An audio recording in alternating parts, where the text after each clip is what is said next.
ऐसी दिल्ली का हाल ऐसे ही अपना हरियाणा में हाल किया कांग्रेस की स्टेट लीडरशिप ने। तो राहुल गांधी जी को बड़ी बात पता, आप लोग सॉफ्ट कॉर्नर हैं, राहुल गांधी के खिलाफ नहीं बोल रहे, जिस तरीके से राहुल मोदी के खिलाफ भी नहीं बोल रहे आप लोग। आपका पूरा का पूरा चुनावी जो कैंपेन है, जितने विज्ञापन बन रहे हैं, जितने मीम्स बन रहे हैं, उसमें नरेंद्र मोदी को निशाना नहीं बनाया जा रहा, वहां पर अमित शाह को निशाना बनाया जा रहा है। देखिए, नरेंद्र मोदी जी, राहुल गांधी जी हमारे लिए स्टार है, स्टार हमारे लिए। वो आ रहे हैं, हमें अब की बार दिल्ली के अंदर फायदा हो रहा है।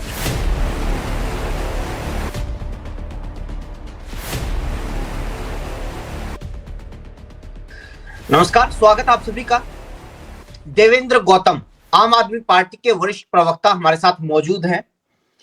एक और पहचान है इनकी, पिछले दिनों दिल्ली सरकार के बीच में और हरियाणा सरकार के बीच में जो पानी को लेकर एक तरह से कहा जाए जल युद्ध जिसको नाम दिया गया था, वो छिड़ा हुआ था कि कौन कहां कैसा पानी भेजता है, कहां का पानी कैसा है। उस दौरान अचानक से नायब सिंह सैनी को आपने देखा होगा कि वो पहुंच गए थे यमुना नदी पर, ये बताने के लिए कि हम कितना साफ पानी भेजते हैं।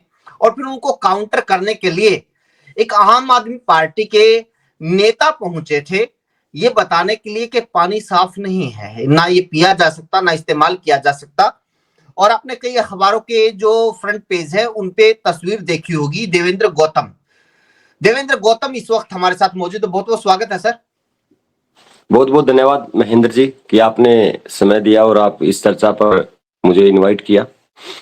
नहीं, समय आपने दिया सर, काफी व्यस्त समय में से आपने समय निकाला है। मैं अपने दर्शकों को पहले बता देता हूं सर, समय इसलिए आपसे मांगा क्योंकि इस टाइम चुनाव प्रचार खत्म हो गया है और इस टाइम यही एक माध्यम है आप लोगों से बात करने का।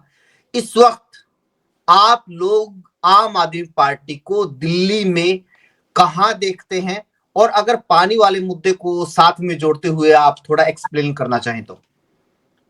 देखिए, सबसे पहले तो महेंद्र जी मैं आपको बताना चाहूंगा कि आने वाले जो 5 तारीख को वोटिंग होगी, तो दिल्ली की जो जनता है वो काम की राजनीति के ऊपर मोहर मार के अपना बहुमत स्पष्ट रूप से 8 तारीख को आम आदमी पार्टी को, अरविंद केजरीवाल जी को देने वाली है। और एक भारी बहुमत के साथ हम चौथी बार सत्ता के अंदर दिल्ली के अंदर आ रहे हैं। तो ये बड़ा हमारे एक काम की राजनीति की जो शुरुआत देश के अंदर अरविंद केजरीवाल जी ने की, उसके ऊपर जनता पूर्ण रूप से आशीर्वाद उनको दे रही है, पूर्ण रूप से प्यार उनको दिल्ली की जनता ने दिया है। अब मैं आपका जो दूसरा पॉइंट था कि यमुना को लेकर के, दरअसल क्या था कि जो भारतीय जनता पार्टी है वो हमेशा से कहीं ना कहीं वोटों को पोलराइज करने की कोशिश करती है कि किस मुद्दे के ऊपर कहां जनता को लेकर के जाया जाए।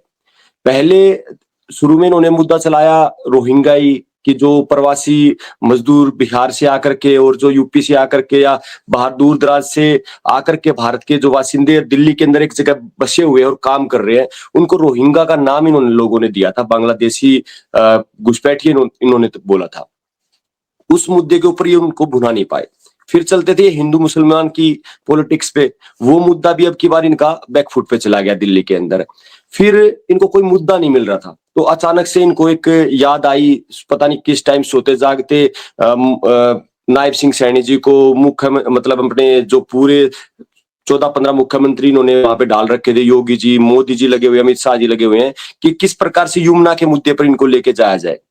तो जब यमुना के मुद्दे पर लेके गए तो मैंने देखा कि आकर के मतलब अपने नायब सिंह सैनी जी अपनी यहाँ की सरकार, यहाँ के मंत्री उनसे संभल नहीं रहे हैं, लेकिन दिल्ली के अंदर जाकर के खूब प्रचार प्रसार पे लगे हुए और खूब अनाप शनाप बोल रहे हैं, जो खुद एक रबड़ स्टैंप का काम हरियाणा के अंदर कर रहे हैं। अपने आप से, अपने विवेक से एक फाइल साइन हरियाणा के किसी भी भाग की नहीं कर पा रहे, लेकिन वो दिल्ली के अंदर पूरा फुल फ्लैश लगे हुए हैं। तो मैंने देखा कि वहां पर जाकर के वो पानी पी करके दिखा रहे हैं यमुना के अंदर, और सारी चीजें कर रहे, ड्रामे, जितने भी ड्रामे वो कर सकते थे, क्योंकि एक कॉमेडियन के। जी जी महेंद्र जी बोलिए। नहीं, लेकिन आपने जैसे कहा कि शुरुआत वहां से हुई, शुरुआत यहां से हुई थी सर, कि भी अरविंद केजरीवाल अचानक से मीडिया के सामने आते हैं और ये आरोप लगा देते हैं कि भी हरियाणा सरकार की तरफ से यमुना में जहर मिला दिया गया है, और अगर वो जहरीला पानी दिल्ली में पहुंच जाता तो यहाँ जेनोसाइड हो जाता, बहुत सारे लोग मर जाते। जी जो जी वहां पर जल विभाग के इंजीनियर्स हैं, उन्होंने समय रहते पता लगा लिया और उन्होंने उस पानी को रोक दिया, बहुत सारे लोगों की जान बचा ली। वहां से इसकी शुरुआत हुई थी। देखिए महेंद्र जी, एक अमोनिया की मात्रा जो हमारा इंडस्ट्रियल वेस्ट होता है और जितना भी पानी बह करके जो ड्रेन से हमारी सोनीपत से, मैं सोनीपत की बात करूंगा, मैं सोनीपत में रहता हूं, मैंने यहाँ का नजदीक से देखा ड्रेन नंबर 6 गिरती है ड्रेन नंबर 8 के अंदर। जहां ड्रेन नंबर 8 के पॉइंट पे मैं यमुना नदी के अंदर नाव के अंदर बैठा हुआ था, जहां से मैं दिखा रहा था, वो ड्रेन नंबर 8 आकर के यमुना के अंदर मिलती है। वो एग्जैक्ट पॉइंट एरिया कौन सा है, एक बार थोड़ा बताइए। Dahisara, drain number 8। दहीसरा का ये दहीसरा गांव है, सोनीपत डिस्ट्रिक्ट का लास्ट गांव है ये दहीसरा। और पल्ला, जिस पल्ला मोड़ का जिक्र नायब सिंह सैनी बार बार कर रहे थे, उससे पहले हमारा सोनीपत का अंतिम गांव है ये दहीसरा। तो उसी उसके में जस्ट यमुना बाद की, दिल्ली शुरू हो जाती है। हाँ, दिल्ली शुरू हो जाती है। और ठोकर नंबर 1 पे मैं हूँ, पहली ठोकर। एक वहां पे हमारे एक बुजुर्ग साथी वहां मिले थे जो मछली पालन कर रहे थे, मेरे साथ में एक वीडियो में आए भी हैं, उन्होंने खुल के बयान भी दिया है। तो ठोकर नंबर 1 बोल रहे थे, ठोकर नंबर 1 पे मैं वहां मौजूद था। मैंने वहां पर स्पष्ट रूप से कि यहाँ पे आइए, और जो हमारे सोनीपत के कुछ मंत्री लोग, कुछ जिला अध्यक्ष टाइप और कुछ नेता वहां पे गए थे ये दिखाने के लिए कि या आचमन कर रहे हैं हम, यमुना का जल बहुत स्वस्थ है। तो मैंने उनको इनवाइट किया था कि आप आइए मेरे साथ यहाँ पे, आप आकर के आचमन कीजिए, मैं भी आपके लिए चल करके मतलब वहां पे दिल्ली में भारतीय जनता पार्टी के लिए प्रचार प्रसार करने की काम करूंगा। मैं अरविंद केजरीवाल जी के सामने खड़ा हूंगा कि भाई हाँ, यहाँ पर क्या आकर के उन्होंने आचमन किया है। लेकिन मतलब कोई भी चीज, जी जी जी, नहीं, एक्चुअली मैं फिर कह रहा हूँ, ये थोड़ा सा उससे पहले से बात आनी चाहिए, क्योंकि ये पहले केजरीवाल साहब ने आरोप लगाया, उसके बाद ये मैंने भी अपनी वीडियो में बात की है कि भाई ये लगातार है ना, जो एक शुरुआत हुई उसके बाद से लेके ये चीजें ना बढ़ती जा रही है, एक तरीके का ड्रामा नजर आ रहा है। केजरीवाल साहब ने जब पहली बार कहा तो उसके बाद नायब सिंह सैनी मीडिया के सामने आए। जो पहली बार नायब सिंह सैनी ने जो सवाल पूछे अरविंद केजरीवाल जी से, कि वो बहुत जेन्युइन थे और उनका जवाब दिया जाना चाहिए कि भी आपको कैसे पता चला कि भी इस पानी में जहर मिला दिया गया है, कितना जहर मिलाया गया, और वो पानी कैसे रोका गया, अब वो पानी कहाँ है, उस पानी को रोकने के लिए कोई अलग से आपने तालाब बनाया, कोई दीवार बनाई, उसमें कितना समय लगा, कितना बजट लगा, उन चीजों के जवाब नहीं दिए गए। बातें अब आगे बढ़ रही हैं। एक बार इस पे आपको कोई क्लैरिटी है या इसके बारे में कोई पार्टी के भीतर बातचीत हुई है, ये जो सवाल है देखिए, पर्टिकुलरली। हाँ, मैं इसी पॉइंट पे बात रखना चाहूंगा। एक अमोनिया की एक मात्रा होती है यमुना के अंदर 2 ppm 3 ppm। और जिस टाइम पे अरविंद केजरीवाल जी का जो बयान आया था, वो आतिशी जी के एक ट्वीट को कोट करते हुए उन्होंने लिखा था कि जो जहर, क्योंकि जब 7 ppm की मात्रा अगर अमोनिया की हो जाती है और वो बढ़ जाता है तो एक जहर का रूप ही पानी ले लेता है। और वो पानी जब कोई भी पिएगा, कोई भी व्यक्ति पिएगा, तो जहर के समान हो जाता है। और उससे आने वाले समय के अंदर कैंसर से पीड़ित होकर के लोग मरेंगे या किसी और कोई बीमारी से होकर के लोग मरेंगे। तो जान के साथ खिलवाड़ है। और उस अमोनिया की मात्रा को ही जहर का नाम दिया गया था। पर्टिकुलर कोई जहर का इस तरीके जिस प्रकार का ड्रामा एक मतलब प्रिंट मीडिया के अंदर या उन्होंने न्यूज चैनल्स के माध्यम से जो अपनी एक पर्टिकुलर एक चेन लेकर के चलती है बीजेपी, उसके माध्यम से जो फैलाने की कोशिश की है वो सरासर झूठ है। जो इलेक्शन कमीशन ऑफ इंडिया ने भी सवाल पूछे कि आपने किस प्रकार से, इलेक्शन कमीशन ऑफ इंडिया ने भी एक तरीके से बीजेपी की कठपुतली बनते हुए वो सवाल दागे, जैसे बीजेपी का कोई प्रवक्ता सवाल दागता है। उस पर भी स्पष्ट रूप से 2 बार लेटर अरविंद केजरीवाल जी, हमारी पार्टी के सुप्रीमो जी, ने लिखे कि जिस प्रकार से हमने जो बयान जारी किया था वो इस भी आप पे जारी किया था कि जो अमोनिया की मात्रा आज पानी के अंदर दिल्ली के अंदर प्रवेश करी वो 7 ppm है, जो कि एक जहर का रूप ले चुकी है। तो वो उसको, उस बयान को आप इस तरीके से ले रहे कि हम पर्टिकुलर कोई जहर मिलाया है, कहां पानी को रोका है, इंजीनियर्स किस इंजीनियर्स ने बताया, किस डॉक्टर ने आके बताया कौन सा मतलब जहर मिला हुआ है। और आप देखिए महेंद्र जी, ये समझने की बात है, जैसे ही प्रेस कॉन्फ्रेंस होती है, जैसे ये मुद्दा गंभीर रूप धारण करता है, मैंने इधर से प्रोटेस्ट अपना जाकर के वहां सच्चाई जग जाहिर करने की कोशिश की, उसमें मेरा प्रिंट मीडिया ने भी साथ दिया, आप जैसे साथियों ने भी साथ दिया, सोशल इन्फ्लुएंसर ने भी। उस अमोनिया की मात्रा कैसे 3 ppm आ गई, फिर नेक्स्ट डे कैसे 2 ppm आ गई। तो ये मतलब लोगों के अंदर भी संशय है कि किस प्रकार से एक गंदी राजनीति जो हमेशा से करती आई है भारतीय जनता पार्टी, उसको दिल्ली के अंदर लोगों के जान के साथ कैसे खिलवाड़ हो रहा है। उसके बाद जो इतने दिनों से पानी पानी पानी की बात कर रहे थे कि यमुना दिल्ली के अंदर गंदी है, खुद प्रधानमंत्री जी ने आकर के खुद बोला, स्टेटमेंट भी दिया कि हम दिल्ली का पानी पी रहे हैं, हमारे सारे केंद्रीय मंत्री दिल्ली का पानी पी रहे हैं, यमुना का पानी पी रहे हैं, स्वस्थ है। इसका मतलब वो स्वस्थ थी, काम हुआ है दिल्ली के अंदर। लेकिन अगर अच्छे तरीके से, पूरे तरीके से यमुना साफ नहीं हो पाई, तो अरविंद केजरीवाल जी कह रहे हैं स्पष्ट रूप से उनको अंदर हिम्मत तो है, कम से कम जो काम नहीं हुआ वो मान तो रहे हैं कि हाँ भाई कहीं ना कहीं कमी रही है, उस कमी को हम पूरा करेंगे। बस एक बार फिर मैं वही सवाल पूछता हूँ, जी क्योंकि बार बार है ना ये जो आगे बात बढ़ जाती है, प्रधानमंत्री तक बात आ जाती है, जी। कैसे पता चला, उस पानी को कैसे रोका गया, किस तरीके से रोका गया, और फिर वो पानी अचानक से कहाँ चला गया? देखिए, वो जो स्पेशलिस्ट थे, जो भी जल बोर्ड के अधिकारी थे और जिन्होंने भी उसका पता लगा कि क्योंकि एक टेक्निकल साइंटिफिक एक रीजन था जिसकी मात्रा अमोनिया की मात्रा जो पानी के अंदर नापी जाती है, वो विभाग से संबंधित विभाग के जो भी जेई, एसडीओ, एक्शन जो भी रहे होंगे, उन्होंने उसकी अमोनिया की मात्रा चेक की। वो मतलब उनके सारे प्रूफ्स पार्टी सुप्रीमो ने अलग-अलग नेताओं ने हमारे रखे हैं कि ये 7 पीपीएम की मात्रा थी और इसी को हमने जहर कि भई ये जहर हम कैसे लोगों को, दिल्ली की जनता को पीने दिया जाए, कैसे हम इस दिल्ली की जनता को मरने के लिए छोड़ दिया जाए। सिर्फ यही पॉइंट था। उसको जो आप कह रहे हैं कि वो कौन-सा रोका, जहर मिलाया, वो रोका सर, कहाँ पे पानी वो रोक बाउंड्री, दिया, उसके कहाँ बाद क्या रोका, किया?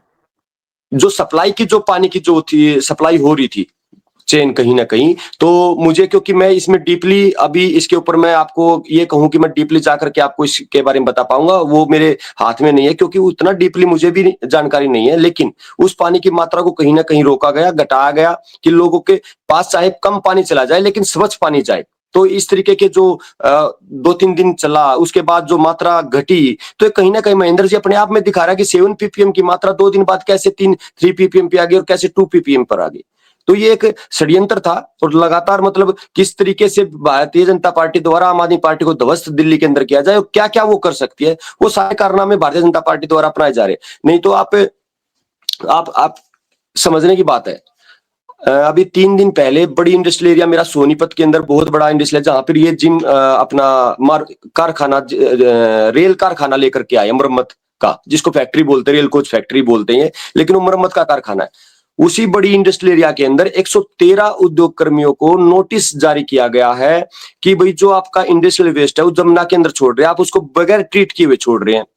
तो वहां के जो प्रधान इस थे, बात से वहां है के ना जो सर, इस बात से मैं, ये ठीक है आपने बता दिया, इस बात से पूरा देश वाकिफ है कि पहाड़ों जी से नीचे उतरने के बाद इस देश में कहीं भी नदियों का पानी स्वच्छ नहीं है, ना उसको नहीं है, पिया नहीं जा सकता, ना ट्रीटमेंट किए बिना उससे नहाया भी नहीं जा सकता। इस देश को पता है, तो बिल्कुल इसके बारे में ज्यादा सी राजनीति करने की जरूरत नहीं है, लेकिन आप उसका एक हिस्सा थे, इसलिए आपने जो बात बताई वो आपका जी जवाब आपकी तरफ है, और दर्शकों ने उसको सुना भी होगा। हम इससे थोड़ा सा जी और आगे बढ़ते हैं, क्योंकि बात भी और चुनाव भी उससे आगे बढ़ चुका है। आज की जी तारीख में आम आदमी पार्टी अपने आप को कहाँ देख रही है? क्योंकि अरविंद केजरीवाल जी, शायद उन्होंने ट्वीट किया है या कोई बयान दिया है कि 50 के आसपास सीटें उन्होंने बताई है कि हमारी इतनी आ 55 जाएंगी। 55 55, सीट। मतलब यस। जो 60 से नीचे जीते नहीं थे, 60 से ऊपर जी जीत रहे थे, वो जी 55 पे खुद आ गए हैं। तो मतलब आम आदमी पार्टी कमजोर करने का श्रेय दे दिया जाए बीजेपी को? देखिए, बिल्कुल इसमें कोई शक्का दो राय नहीं है और ना ही मतलब इन शब्दों में मैं कोताही बरतूंगा कहने में कि जिस प्रकार की राजनीति दिल्ली के अंदर की गई है अलग अलग तरीके के षड्यंत्र रच करके, हमारी पार्टी का कोई कार्यकर्ता दिल्ली के अंदर काम करने के लिए गया है और मेहनत कर रहा है और अपना सोशल मीडिया के अंदर कोई पोस्ट डाल दे रहा है कि मैं वहां उस विधानसभा के अंदर काम कर रहा हूं, तो आपके सामने भी जग जाहिर है कि उनको डिटेन कर लिया गया, थाने के अंदर पकड़ लिया गया। हमारे सीनियर नेता जिनको कैंपेनिंग करनी चाहिए, क्योंकि गिने चुने छोटी सी जिसको ये सुपारी जितनी पार्टी बोलते थे उसके कितने नेता है, वही लोग का कैंपेन करने की बजाय थानों से हमारे कार्यकर्ताओं को छुड़वाने लग रहे हैं। तो कहीं ना कहीं जो कैंपेन है वो भी डिस्टर्ब करने का काम इन लोगों ने किया है। लेकिन आपने देखो कि जो बीजेपी के मुख्यमंत्री दिल्ली के अंदर प्रचार के लिए आए हुए हैं, लेकिन हमारे एक मुख्यमंत्री पंजाब से वहां पे प्रचार के लिए आए हुए हैं, उनके घर के अंदर रेड पड़ रही है। एक मुख्यमंत्री, चुने हुए मुख्यमंत्री घर में जहां पर कुछ नहीं मिलता, और कपूरथला उसके अंदर, बताओ ये कहाँ का एक लोकतांत्रिक सिस्टम रह गया, कहाँ का डेमोक्रेटिक जो हमारी एक शक्तियां थी वो कहां से सेफ रह गई। इस देश के अंदर जब इलेक्शन कमीशन ऑफ इंडिया बार बार अरविंद केजरीवाल जी ने भी उनको लेटर लिखे कि आप एक भारतीय जनता पार्टी के प्रवक्ता के तौर पे काम कर रहे हैं, जो सवाल आप दाग रहे हैं वो एक इलेक्शन कमीशन ऑफ इंडिया एक निष्पक्ष निर्वाचन आयोग के नहीं है। तो चुनाव आयोग जब निष्पक्ष काम नहीं कर रहा, उनको सबूत दिए जा रहे हैं, सोने की चैनें बट रही है, जूते बट रहे हैं, मतलब कार्यकर्ताओं के ऊपर हमले हो रहे हैं। महेंद्र गोयल जी हमारे रिठाड़ा से जो विधानसभा के अपने विधायक भी हैं, उनके ऊपर हमला हो रहा है। वो व्हील चेयर के ऊपर आकर के भाषण अपना दे रहे हैं केजरीवाल जी के सामने, ये आपके सबके सामने है।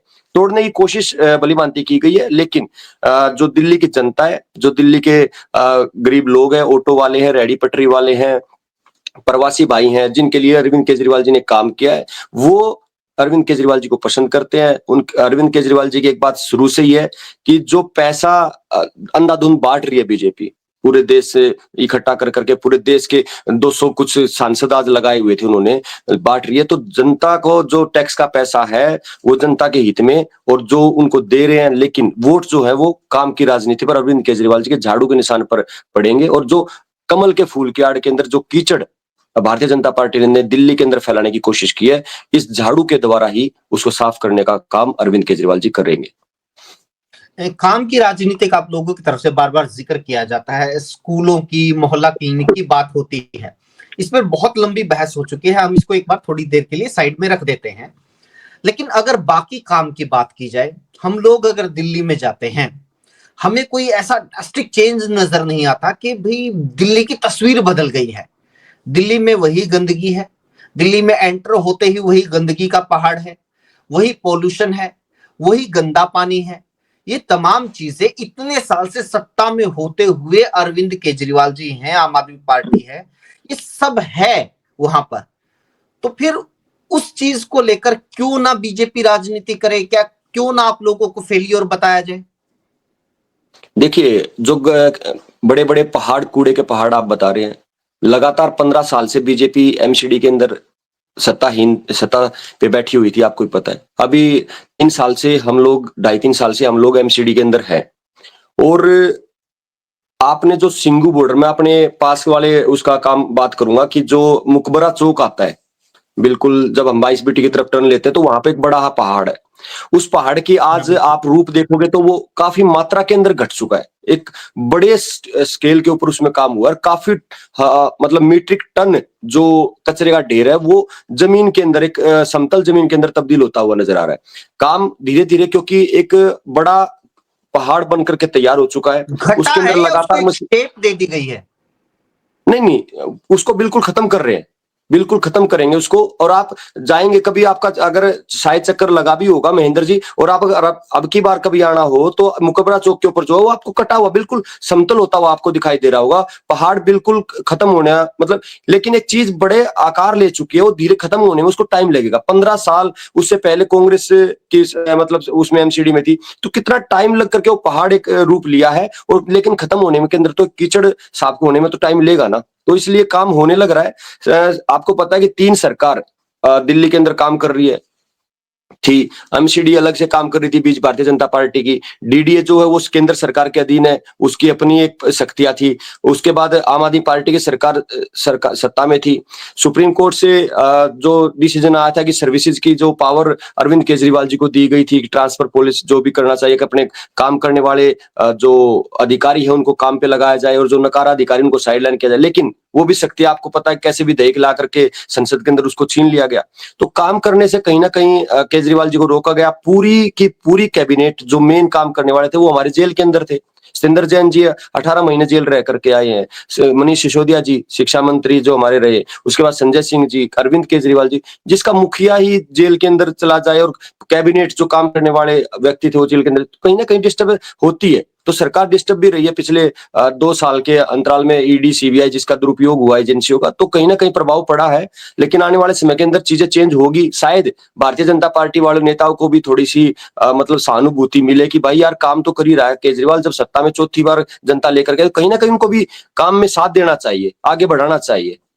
ये मिनी भारत है, दिल्ली को ये अकेला। तो आपका साथ तो आज की तारीख में कांग्रेस भी नहीं दे रही है, जो इंडिया गठबंधन की सबसे बड़ी पार्टनर है। और ऐसा नहीं है कि कांग्रेस, क्योंकि पहले भी चुनाव लड़ती थी, लेकिन ऐसा लगता था कि चुनाव नहीं लड़ रही है, वो आम आदमी पार्टी की मदद लगा लीजिए या एक आम आदमी पार्टी को स्पेस दे रही है।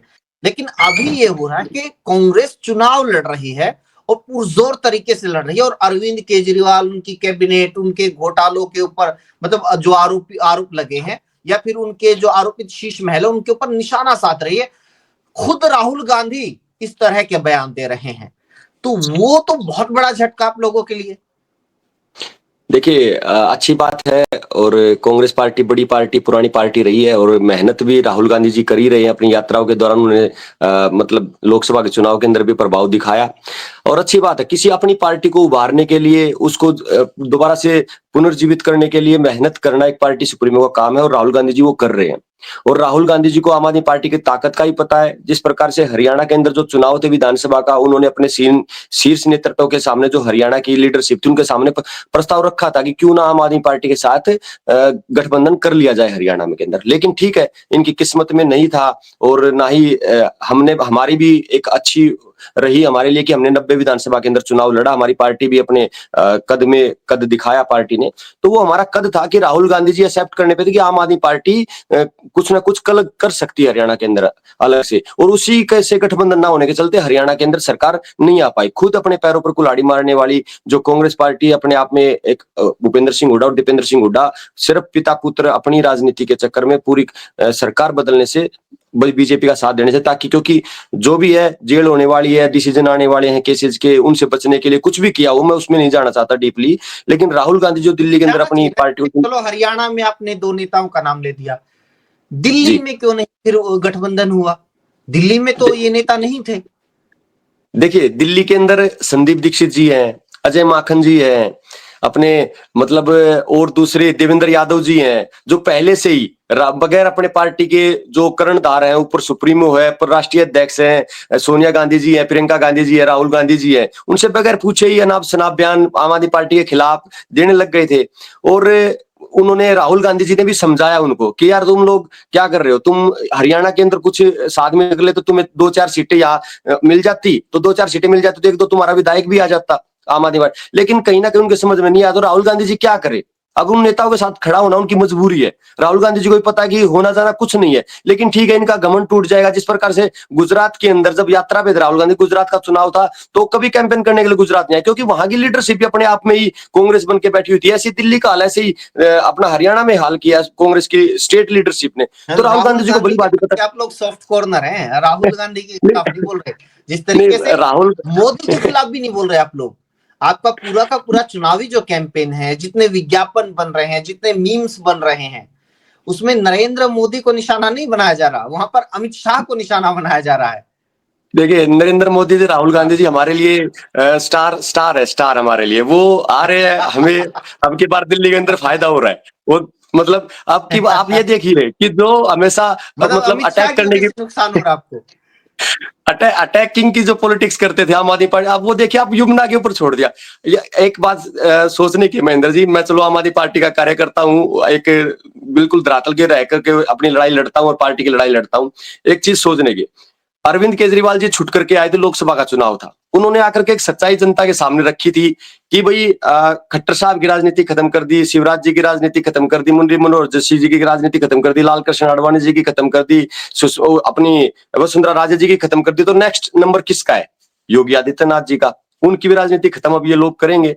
अब 75 वर्ष के होने को वो है, लेकिन 75 साल बाद इसका मतलब अमित शाह जी प्रधानमंत्री बनेंगे। ये चीज एक उन्होंने बात रखी और उसको जनता में, यूपी की जनता ने आपको देखा ही किस प्रकार से उसका प्रभाव अरविंद केजरीवाल जी ने छोड़ा। और वही हालात यूपी के अंदर कितने बुरे हालत भारतीय जनता पार्टी के योगी आदित्यनाथ जी ने करवाने का काम किए है। मैं बिल्कुल इसमें कोई कोताही नहीं, मैं मतलब इसमें वो करूंगा कि ये सारे का सारा की अपने आप को सुप्रीम समझ के, सुप्रीम पावर समझ के, जिस प्रकार से नरेंद्र मोदी जी, अमित शाह जी काम कर रहे हैं, बगैर संगठन के काम नहीं चलता। आप अपने आप में ही खुद एक पूरी पार्टी बन जाओगे। अटल बिहारी वाजपेयी, लाल कृष्ण आडवाणी जी की आज कोई पूछता नहीं है, बेचारे घर पे ही रहते हैं, उनको यूज करने के लिए इस्तेमाल उनका नाम कर लिया जाता है, याद कर लिया जाता है। अटल बिहारी जी को कोई सम्मान नहीं दिया, लेकिन जब वो एक्सपायर हुए तो उनको अस्थियों को पूरे देश के अंदर घुमाया गया था। तो ये सिर्फ एक इस्तेमाल की राजनीति भारतीय जनता पार्टी के द्वारा की जा रही है। और अरविंद केजरीवाल जी जो दिल्ली विधानसभा के दौरान कमाल किया है, वो वाकई में मैं उनको सैल्यूट करता हूं कि किस प्रकार से पूरी भारतीय जनता पार्टी को यमुना, उसी यमुना, जिनको पता है कि इस यमुना के अंदर मल भी आ रहा है हरियाणा से, इंडस्ट्रियल वेस्ट भी आ रहा है, हर चीज आ रही है, लेकिन उसी पानी को अपने होठों से छूने पर तो मजबूर किया। यमुना माँ को कम से कम ये तो आभास हुआ कि हाँ, अरविंद केजरीवाल ने जो एक सच्चा एक राम राज्य दिल्ली के अंदर स्थापित करने वाला है, उसने कम से कम बीजेपी वाले जो खोखली राजनीति करते हैं उनको, उन्होंने इस जल को अपने मुंह से लगाया है कि भाई कुछ शर्माओ, कुछ करो, मेरा भी करो, उद्धार करो। तो ये चीज बड़ी अच्छी है और अरविंद केजरीवाल जी को भरपूर प्यार दिल्ली की जनता मिल रहा है, बड़ी खुशी की बात है हमारे लिए। चलिए, शुभकामनाएं हमारी तरफ से। तो बहुत बहुत शुक्रिया, आपने वक्त दिया। बहुत बहुत धन्यवाद। बहुत बहुत धन्यवाद भाई। Thank thank you, you so much. Mahendra ji. Thank you.